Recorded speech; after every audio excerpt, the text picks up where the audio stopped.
Жас жігіт бейтаныс бөлмеде оянады, бірақ оған қалай келгенін де, оны кім ұрлап әкелгенін де білмейді. Ол бөлмені шолып шығып, тек душ пен дәретхананы табады. Содан кейін қабырғаны ұра бастайды, оны шығаруды талап етеді. Кенеттен ол экранда бөлісу деген сөзді көреді. Сондықтан есікті ашуы мүмкін деген әртүрлі командаларды енгізе бастайды.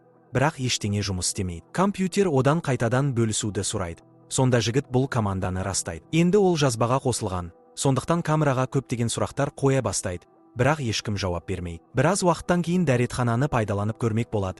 Бірақ онда су жоқ екенін, және кран да жұмыс істемейтінін байқайды. Сол кезде ол компьютерді қайта қолдануға тырысады. Су деп жазғанда, компьютер оған 5-ке тең деп жауап береді. Мұның не екенін түсінбеген жігіт еденге жатып, күтуге шешім қабылдайды. Кенеттен одан жел шығып кетеді, және ол үшін ұпай беріледі. Бұл оған қалаған суын алуға мүмкіндік береді. Бетін жуып болған соң, жігіт мұның бәрі тікелей эфир екенін, және оны нағыз адамдар көріп отырғанын түсінеді. Ол бөлмеде күлкілі қимылдар жасап, тағы да жел шығаруға тырысады. Бірақ бұл оған көп ұпай әкелмейді. Ол компьютерде бірнеше команданы қолданып, жарықты өшіруге қол жеткізеді. Содан кейін еденге жатып ұйықтайды. Біраз уақыт өткен соң, компьютер одан қайтадан бөлісуді талап етеді. Ол жағдайға ашуланып, камера алдында шағымданып сөйлей бастайды. Содан кейін душ қабылдайды. Бұл оған аздаған ұпай әкеледі. Сондықтан ол қайтадан көрермендерді күлдіруге тырысады.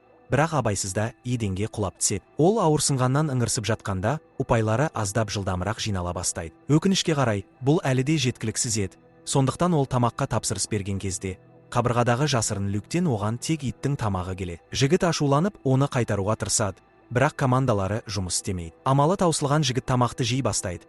Әрі көрермендерді көңілдендіру үшін ит сияқты үре бастайды. Бұл оған одан да көп көрермен мен қайырымдылық әкеледі. Осылайша ол киімге тапсырыс бере алады. Алайда, бұл да жеткіліксіз болып шығады. Сондықтан оған әйелдердің іш киімін жібереді.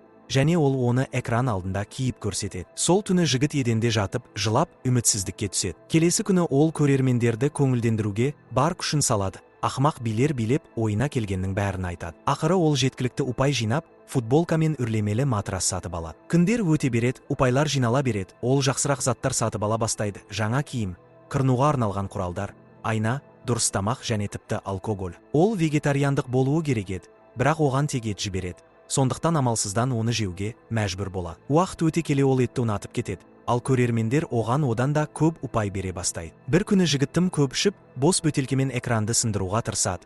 Бірақ осының салдарынан бөлмедегі барлық электр қуаты өшіп қала. Ол жаңа амалдарды байқап көреді, экранды тартып көреді. Тамақ келетін люкті ашпақ болады. Бірақ ештеңе қозғалмайды. Ол ашуға беріліп, экранды жұдырығымен ұрып жібереді. Бірақ қолын ауыртып алады. Оны үмітсіздік билеп, ол бар заттарын лақтырып, босқа айғайлап, өзін босатуды сұрап жалына бастайды. Ақыры күші таусылып, кешірім сұрай бастайды. Бірақ жарық тек оның жөтеле бастағаннан кейін ғана қайта қосылады. Кенеттен экранда дәл осындай бөлмеде өмір сүріп жатқан егде жастағы ер адам пайда болады. Бірақ оның бұдан әлдеқайда көп заттары бар. Қарт кісі кейде жүйеде қателер болатынын түсіндіреді. Бірақ белгілі бір деңгейге жеткеннен кейін адамдар ортақ желіге қосылуға мүмкіндік алады. Бұл басты кейіпкер енді басқа тұтқындармен сөйлесе алады дегенді білдіреді. Алайда, олардың ешқайсысы оларды кім ұрлап әкелгенін білмейді. Бәрі дәл осы жігіт сияқты белгісіз жағдайда оянған. Енді жігіттің сөйлесетін адамы бар. Бірақ қарт кісі тым көп сөйлейді, бір тақырыптан екіншісіне секіріп, тынымсыз сөйлей береді. Ал оның бітпейтін сөздері оған көп ұпай әкеледі. Басты кейіпкер оның сөзінен жалыға бастайды. Бірақ бір күні қарт адамның қатты жөтеле бастағанын естиді. Ол онымен байланысуға тырысып, қажет командаларды іздей бастайды. Ақыры барлық арналарды табады. Бұл жерде неше түрлі контент бар: аспаздық сабақтар, макияж жөніндегі кеңестер, және йогамен айналысып жатқан өте сұлу әйел. Оған басты кейіпкер ұзақ қарап қала. Көптеген сынақтардан кейін жігіт ақыры қарт адаммен байланысады. Және олардың әрқайсысында арна нөмірі бар екенін түсінеді. Басты кейіпкер 14, ал қарт кісі 73. 14 өз көзқарасын өзгертеді.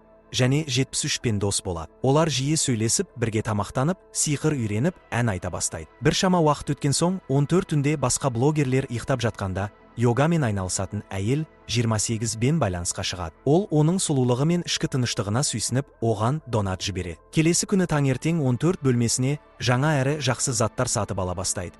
Бірақ сонымен қатар 73 пен сөйлесуді жалғастырады. 73 оған бір деңгейде қалып қоюға болмайтынын түсіндіреді. Өйткені көрермендер қызығушылығын жоғалтып, донат жіберуді тоқтатады. Оларды үнемі қызықтырып, контентті жақсартып, дамып отыру керек. Сонда ғана аудитория олардың қолынан тамақ жеп отырғандай болады. Сол күннен бастап 14 көптеген жаңа нәрселерді байқап көреді: стендап комедия, жаттығу, аспаздық, ән айту және 73-тен үйренген сиқырлы трюктер. Оның аудиториясы өсіп, ұпайлары да көбейеді. Бұл оған стримдерде қолданатын жаңа заттарды сатып алуға мүмкіндік береді. Ол 28-дің йога сабақтарын қайталап, сонымен бірге үнемі жөтеліп жүрген 73-ке дәрі алуға тырысады. Алайда ол қате жіберіп, кездейсоқ 11-ші бөлмеге кіреді. Онда жаңадан келген әйел душ қабылдап жатыр еді. 14 оның экранында пайда болғанда, 11 қатты шошып, оны ұрлаушы деп айыптайды. Бірақ 14 жағдайды дереу түсіндіріп, оның күдігін сейілтеді. Жағдайды түсінген соң, 11 оларға бірге өмір сүру ережелерін белгілеуді ұсынады. Дәл сол сәтте 73 әңгімеге қосылады. Ал 11 екеуінен бұрын соңды біреу қашуға тырысты ма деп сұрайды. 14 өз тәжірибесі туралы айтып береді, ол экранды сындыруға тырысып, бірақ бұның жазамен аяқталғанын түсіндіреді. 11 оларда барлық ақпаратты талдап, жүйеден әлсіз түсті табу керек деп санайды. Бірақ 73 оның сөзін келемеждеп, айғайлап жіберіп, әңгімені тастап кетеді. Сініксіз жағдайда қалған 11 оларды не үшін таңдап алғанын ойлап, бұл компанияның бейтаныс адамдарды тегін тамақтандырып, баспана беретінін оғаш деп санайды. 14 оның бұл сұрағына өзінің ешкім емес екенін айтып, тіпті бұрынғы өмірмен салыстырғанда, қазіргі жағдайының әлдеқайда жақсы екенін мойындайды, өйткені енді оны біреу маңызды деп санайды. Біршама уақыт өткен соң, 14 шұлықтан жасалған қуыршақтармен шағын шоу қояды. Бұл 73-ті қатты күлдіріп, оған көп донат әкеледі. Бір күні 14 11-ге душқа арналған перде сыйға тартпақ болады.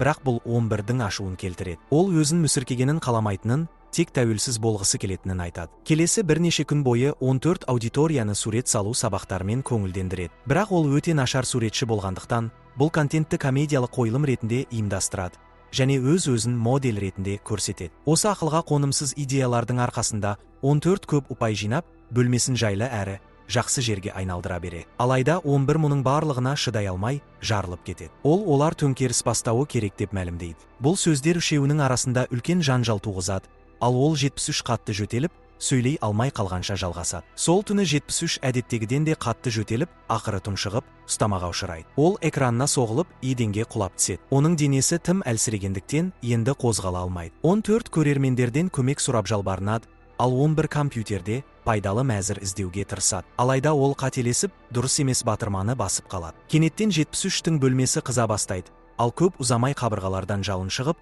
барлық заттарды және 73-тің өзінде өртеп жібереді. Оның достары тек қарап тұруға мәжбүр, ал 73 азапты өлім құшып, камерасы сөнеді. Олар үнсіз отырып, қайғысын іште сақтайды. Біраз уақыттан кейін 14 11-мен байланысып, өзін кінәламауын өтінеді. Алайда 11 онымен сөйлесуден бас тартады. Сонда 14 қуыршақ шоуын қойып, 11-дің мас болғысы келетінін айтқызады. Екеуі де көп мөлшерде алкогольге тапсырыс беріп, ішімдік ішіп отырып, бір-бірімен билегендей кейіп танытады. Олар ұрланғанға дейінгі соңғы естеліктермен бөліседі, ал билері барған сайын ойнақы сипатқа ие бола бастайды. Ақыры, киімдерін шешіп, бір-біріне жақын тартады. Құмарлықтың шыңына жеткен соң, бұл әрекеттің қайғыларын жеңілдетпегенін түсінеді. 14 әлі де 73-тің дауысын еститінін мойындайды. Ол дәл 73 сияқты жүйеге ашуланып, өзін жоғалта бастайды. Ақыры, 11-дің бұрынғы жоспарына қосылуға шешім қабылдайды. Барлық блогерлер бірігіп, жүйенің осал тұсын табуы керек, өйткені 73-тің өлімі қателіктердің орын алатынын дәлелдеді. Осыдан кейін 14 камера алдында отырып, шын жүректен шыққан сөздермен көрермендерін тебірентеді. Бұл оған көп ұпай әкеледі, бірақ ол оны қаламайтынын айтады. Ол 73-тің оның өміріндегі маңыздылығын түсіндіріп, барлық блогерлерден кез келген қашуға көмектесетін детальдерді іздеуді сұрайды. Кенеттен 28 байланысқа шығып, оның сөзін керемет деп бағалайды және оны өзінің адамның ішкі әлемі туралы философиялық ойлармен салыстыра. 11 бұған ашуланып, олардың жоспары метафора емес екенін ескертеді. Сондықтан 28 әңгімені тастап кетеді. Осыдан кейін 14 пен 11 басқа арналарды қарап шығып, кейбір блогерлер олардың жоспарына қосылғанына қуанады. Мысалы, бір әйел өз бөлмесінде жаңбыр жаудыру жолын тапқан. Кейін сол түні 28 йога стримін бастар алдында 14 онымен сөйлесуге шешім қабылдайды. 28 11-дің тым ашулы әрі негативті екенін айтып, бұл оның ақылын жұқартып жіберетінін ескертеді. Ол позитивті ойлауға сенетінін айтады және 14-тің танымалдығының себебі адамдарды күлдіре алатынында екенін атап өтеді. Бұл қазіргі қоғам үшін өте құнды нәрсе. Олар бірге йогамен айналыса бастайды. Бұл 11-дің ерте оянуына себеп болады. Біраз уақыттан кейін 14 11-дің жағдайын тексереді. 11 басқа арналардан көз алмай отырған болып шығады. Уақыт өте келе көбірек адам олардың жоспарына қосылып, желдету жүйесін басқару, немесе қабырғаны жылжыту сияқты қызықты нәрселерді аша бастайды. 11 барлық картасын жасап, бұл орынды жермен жексен еткісі келеді. бірақ 14-тің енді бұл идеяға құлшынысы жоқ. 28 оған оның жасап жатқан ісі маңызды екенін ойлатқан. Сондықтан ол 11-ге кейбір адамдар осында бақытты екенін, және олардың ашуын оларға бермеу керектігін айтады. 11 оны байыпты қабылдамай, қарсылық белгісі ретінде шашын қиып тастайды. Сол түні 28 йога стримін бастайды. Ал ашулы 11 оған бірге өмір сүру ережелері бар екенін ескертеді. Түнгі стримдер дөрекілік болып саналады, өйткені олар басқалардың ұйқысын бұзады. Олардың арасында дау шығып, 28-11-ді басқа блогерлерді қуыршақтарындай басқарғысы келеді деп айыптайды. 14 олардың ұрысын тоқтатады, ал 11-28-дің оған дос емес екенін, нағыз досы өзі екенін айтады. Жаңа біреу келгенін көргеннен кейін 14 қайтадан 11-дің айтқандарын ойлай бастайды. Ол барлық блогерлерден оған бір ұпай жіберулерін сұрап, стрим ашады. Бір сәтте жүйеде ақау пайда болып, оның ұпайлары жылдам көтеріле бастайды. Бұған 28 оны токсик және ұры деп айыптайды. Қатты ашуланған 11-28-дің бөлмесінде жаңбыр жаудыру арқылы кек алады. 28 оған жарықтың жылуын сезінуін керек дейді. Осы сөздері қабырғалардағы жылу жүйесін іске қосады.